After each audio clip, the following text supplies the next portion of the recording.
morning sa inyong lahat, saan ka man sulok sa mundo. Good morning. Panibagong araw, panibagong vlog na naman tayo ngayon, guys. Biyahe lang naman ako dito, guys. Dito lang sa Mandaluyong. Along Mandaluyong lang. So habang wala pang tiks yung pasahero ko, nasa ISIS. Dito lang muna ako. Tambay-tambay lang muna ako sa sakyan. Ganun lang gawain ng driver. Habang nag-aantay sa pasahero, tambay-tambay lang muna sa sakyan.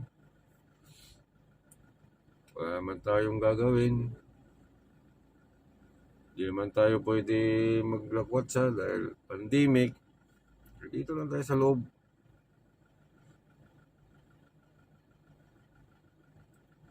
So guys, i-update ko kayo mamaya pag natapos na ako. Ay, sorry na lang kung hindi ako makapag-vlog sa habang tumatakbo kasi may pasahero ako eh. Eh bawal kasi yan eh. Pero kung yung pasahero ko na katsukaran ko, pwede ako magsasalita. Sige guys, hanggang dito lang muna to ha. I-update ko kayo mamaya. Bye-bye. Nag-text na yung pasahero natin, guys. Susunduin ko na.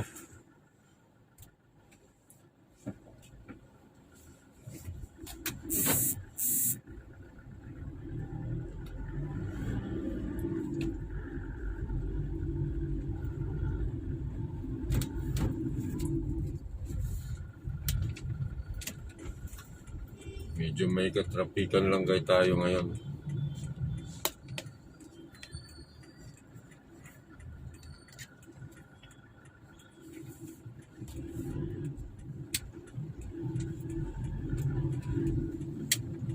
Medyo matraffic guys. Tapos na ako sa biyahe guys. Ito, paparking na ako guys.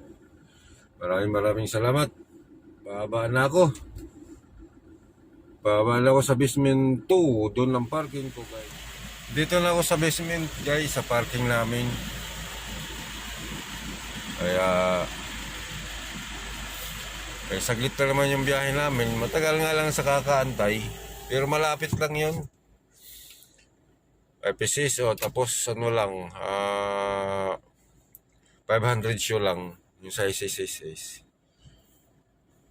Ngayon, dahil tapos na ang biyahe ko, akit na ako sa taas, guys. Sige guys, ganito lang ang buhay yung driver na. Ganito lang ang buhay ng driver. Ang driver, guys. Bye-bye.